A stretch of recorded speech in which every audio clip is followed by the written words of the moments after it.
William Tandean, seorang dokter di Medan, Sumatera Utara, mengabdikan dirinya untuk menolong sesama. 14 tahun sudah, William merawat dan mengobati kesehatan lansia secara cuma-cuma atau gratis di panti jompo milik Yayasan Taman Bodi Asri. Di tempat ini, William kerap memberikan pengobatan dan melakukan pengecekan kesehatan berkala pada lansia. Tak hanya panti jompo, William juga melayani masyarakat umum di sebuah klinik yang tak jauh dari panti jompo. Di klinik ini, ia juga melakukan pemeriksaan dan pengobatan secara sukarela. Jika ada pasien yang ingin membayar, pasien tersebut juga dapat membayar semampunya. Namun, praktik yang dilakukan ini hanya diperuntukkan bagi warga prasejahtera. William ingin ilmu dan keterampilannya di bidang kesehatan bermanfaat bagi sesama, terutama untuk mereka yang mengalami keterbatasan dalam biaya pengobatan. Untuk membahasnya lebih dalam, kami telah bersama dengan William Tandean selaku dokter umum. Halo, selamat siang dok, apa kabar?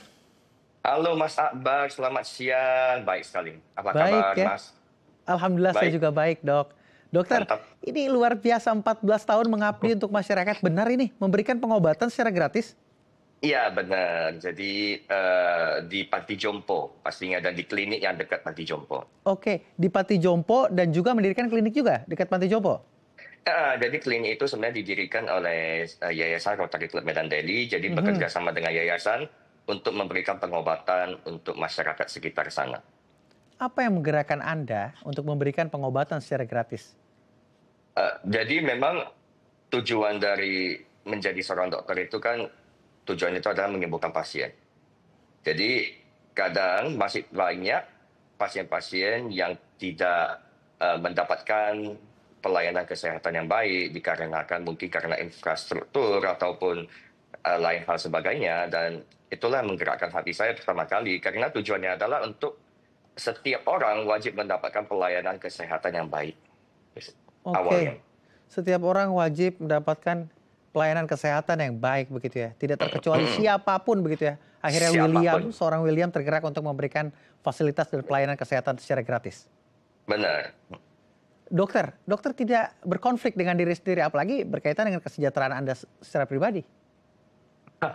Kalau berkonflik malahan ketika tidak berbuat seperti itu baru berkonflik dengan diri sendiri. Karena dari awal ketika memutuskan untuk menjadi dokter, tujuan utamanya itu adalah membantu orang-orang yang membutuhkan dan yang layak mendapatkan bantuan pengobatan gratis itu.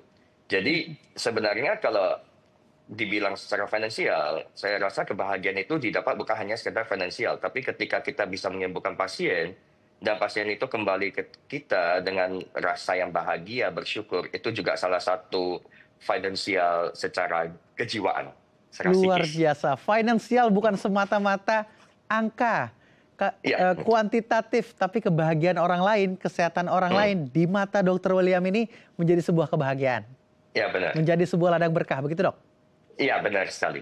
Oke, dokter, bagaimana prinsip ini terbangun? Apakah ini salah satu bentuk intervensi juga dari orang tua sehingga memiliki pandangan yang sangat baik? Oh benar. Jadi memang dari kecil diajari orang tua untuk memiliki rasa empati terhadap semua orang. Dan itu mungkin terbawa sampai saat ini. Itulah yang menggerakkan hati saya untuk bisa berkontribusi walaupun tidak banyak, tapi setidaknya bisa berbuat untuk orang yang membutuhkan. Baik, bisa berbuat untuk orang yang membutuhkan, itu menjadi hal yang baik dan menjadi prinsip Anda hingga saat ini. Ini berinteraksi dengan teman-teman lansia di Panti Jompo, bagaimana kesan-pesan Anda di sana? Sebenarnya cukup menyenangkan. Awalnya mungkin terasa agak canggung karena di usia yang terpaut cukup jauh ya sebenarnya dengan lansia-lansia di sana. Tapi setelah dijalani 14 tahun, saya menganggap mereka adalah orang tua saya sendiri. Jadi ketika mereka sakit, saya juga bisa merasa sedih. Atau ketika mereka meninggalkan dunia ini, bahkan ada beberapa yang saya sampai nangis karena sudah menganggap mereka seperti keluarga sendiri. Akhirnya itu mengapa seorang William memilih mengabdikan diri di Panti Jompo? Benar, karena seperti yang kita tahu, mungkin mindset dari banyak orang adalah hari tua itu seharusnya menjadi hari yang paling bahagia untuk semua orang. Tapi di Panti Jompo banyak sekali lansia yang tidak merasakan hal itu. Yang ada adalah mereka merasakan kelelahan bukan hanya secara fisik, tapi yang paling sedih adalah mereka kehilangan kasih sayang dari orang-orang terdekat mereka. Suasana apa sih dok? Sebagai dokter, Anda sebagai dokter umum berinteraksi dengan mereka para lansia yang tidak jarang kan banyak sifatnya yang mulai kembali seperti kekanak-kanakan. Suasana apa yang ingin seorang William hadirkan di sana? Oke, jadi saya selalu menyapa mereka dengan halo, halo, saya selalu menanamkan vibes yang positif. Saya tidak pernah menyapa mereka halo Ai, halo Hatik, atau halo Bapak, halo Ibu. Tapi saya selalu dengan wajah yang tersenyum. Halo semuanya, apa kabar? Sudah makan?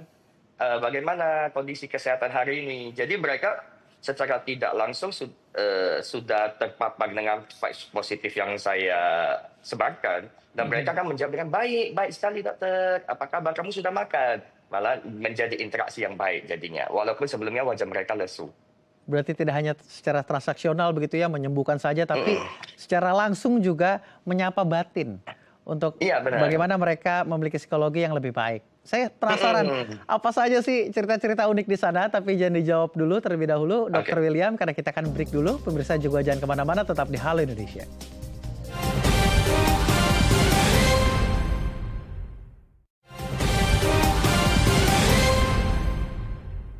Terima kasih pemirsa, Anda masih menyaksikan Halo Indonesia. Kita akan majukan perbincangan bersama William Tandean selaku dokter umum yang memberikan pelayanan kesehatan gratis bagi masyarakat di Panti Jompo maupun di klinik. Dokter William. Halo, ya. Kita lanjutkan pembahasan. Dokter, katanya tidak hanya melayani pasien di Panti Jompo saja, tapi juga di klinik. Aktivitasnya seperti apa, dok? Kalau di klinik itu memang bekerja sama dengan Yayasan Rotary Club Medan Daily.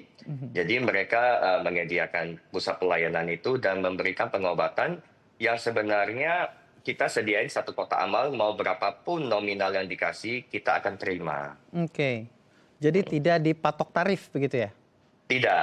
Rata-rata siapa saja pasien-pasien yang datang? Warga sekitar kan? Iya, warga sekitar. Bahkan ada yang lumayan kadang dari sekitar 5 kilometer dari klinik juga ada yang datang ke sana. Karena kan memang kami memberikan pengobatan kalau boleh dibilang ya gratis lah sebenarnya kan. Dok, kalau gratis kan selisihnya nggak kena nih. Kalau obat-obatan kan juga butuh biaya, dok. Bagaimana nih perhitungannya? Nah, jadi kebetulan karena bekerja sama dengan yayasan dan di sana juga kami banyak berjumpa dengan orang-orang baik yang bersedia menjadi donatur untuk mensuplai obat-obatan. Jadi dari sana juga setidaknya biaya tertutupi sedikit. Wah, di mana ada niat baik pasti disambut juga dengan hal-hal baik, termasuk para filantropi yang melihat bagaimana kegiatan aktivitas baik ini bisa bermanfaat bagi sekitar. Iya, betul. Saya ingin kembali membahas aktivitas Anda di Panti Jompo yang membuat saya sedikit berkaca-kaca. Dok, ini kalau bicara soal interaksi terhadap teman-teman lansia, ini pasti banyak sekali cerita dan pengalaman yang menarik. Apa sih dok yang paling menarik selama 14 tahun Anda mengabdi? Sebenarnya kalau yang paling menarik itu banyak, tapi ada salah satu yang sebenarnya kalau mau dibilang menarik, lebih ke hal yang sedih. Dan saya sangat ingat itu sampai sekarang, di mana ada dua lansia yang saling ngobrol satu sama lain, yang mereka saling berbicara, dan saya ketika lagi duduk saya mendengarkan. Jadi mereka bertanya tentang anak. Anak kamu gimana? Jadi ada salah satu yang bertanya bahasanya, kamu ada berapa anak? Yang buat saya langsung kayak shock gitu adalah saya punya 10 anak katanya. Saya punya 10 anak dan disebutin namanya satu persatu. Dan dia ingat semuanya dengan baik dengan usia yang sekitar 80-an. Sekitar 85 ketika lansia yang itu. Jadi dibilang nama 10 anak, bahasanya wah anak-anakmu banyak ya katanya. Semua sudah sukses, sudah berhasil. Ada beberapa yang katanya udah di Jakarta, ada beberapa yang juga di Medan. Jadi kenapa kamu dititipin ke sini katanya gitu. Dan di waktu itu dia diam. Dan saya yakin bahwasanya dalam batin lansia itu merasa sedih. Dan dia shock dengan pertanyaan itu dan seketika tersadar dengan pertanyaan itu. Dan sejujurnya saya yang mendengar juga sebenarnya timbul rasa sedih sekaligus rasa kesal. Kenapa dengan 10 anak tidak bisa menjaga satu saja mamanya? Tapi satu mama ketika itu bisa menjaga 10 anak-anaknya kan, dan bahkan bisa tahu nama 10 anak-anaknya, bahkan apa yang dikerjakan mereka juga dengan baik. Tapi kenapa hal sebaliknya tidak terjadi? Mereka tidak bisa memberikan kasih sayang yang sama dengan untuk mamanya.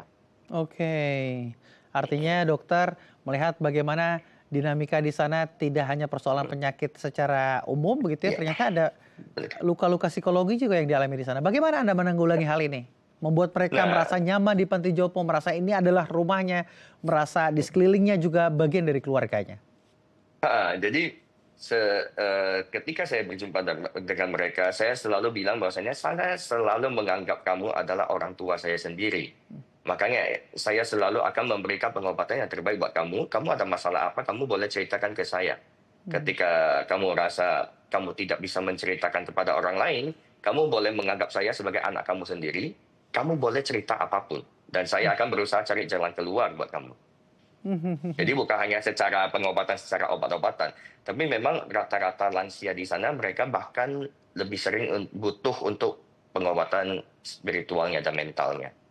Butuh juga pengobatan spiritual dan mental untuk teman-teman lansia yang ada di sana, tentu untuk menumbuhkan semangat hidup mereka juga dan memberikan kualitas hidup yang lebih baik di masa senja. Benar. Dok, ini kan melepas border antara dokter dan pasien. Bagaimana rasanya untuk Anda sendiri? Sebenarnya ya oke-oke aja. Sebenarnya malahan kayak seneng. Tidak ada rasa apapun selain bahagia aja. Punya perasaan bahagia, puas juga melihat mereka begitu ya? Puas, sangat puas ketika mereka bisa kembali tersenyum, ketika mereka sehat kembali. Dan bahkan ada yang sampai datang kadang hanya membawa kue atau apa. Saya ini membawa sedikit kue ataupun sedikit minuman buat kamu sebagai rasa terima kasih. Saya rasa itu jauh lebih berharga dari hanya sekedar finansial. Luar biasa sekali, sangat menyentuh. Saya semakin penasaran bagaimana skala prioritas di hidup dokter begitu ya. Ini kan ada keluarga, ada klinik, ada pasien yang juga di panti jompo. Apakah jangan-jangan ini 90% pengabdian diri Anda ini diabdikan kepada masyarakat begitu, kepada teman-teman yang membutuhkan? Ya, seperti dokter pada umumnya, memang dan apalagi masih di usia yang masih produktif, pasti tujuan kita adalah bekerja. Tapi sebenarnya waktu itu tetap bisa kita kontrol. Makanya jam praktek saya di panti jompo itu di pagi hari sampai sekitar jam 1.30. Setelah itu di jam 2 sampai jam 6 saya ada praktek pribadi. Dan setelah itu adalah waktu untuk diri sendiri dan juga keluarga. Luar biasa sekali. Tapi terkadang kalau ada home visit, terpaksa ada appointment untuk sendiri atau untuk keluarga juga harus ditinggalkan dulu beberapa jam untuk home visit. Tetap membantu orang dulu. Baik. Terakhir, saya ingin Anda memberikan kata-kata untuk menumbuhkan rasa kasih sayang kepada sesama. Oke. Berdasarkan pengalaman saya di panti jompo, saya rasa menurut saya atau menurut pandangan saya, sayangilah orang tua kita dalam kondisi apapun, baik atau buruk, selama kita bisa. Karena seperti yang saya lihat di sana, orang-orang lansia, orang tua kita di sana, yang mereka butuhkan itu bukan hanya sekedar tempat yang layak ataupun uang yang banyak, tapi waktu bersama anak-anaknya, waktu bersama keluarganya, itulah yang mereka butuhkan di hari-hari tua mereka. Luar biasa. Anda sangat menginspirasi sekali. William Tandian, seorang dokter umum di Medan, Sumatera Utara, mengabdikan dirinya untuk masyarakat, memberikan fasilitas kesehatan gratis. Terima kasih, Dok. Selamat beraktivitas. Terima kasih. Pemirsa, usai jeda kami akan mengajak Anda melihat Museum Perjuangan Pers di Sumatera Utara. Jadi jangan kemana-mana, tetap di Halo Indonesia.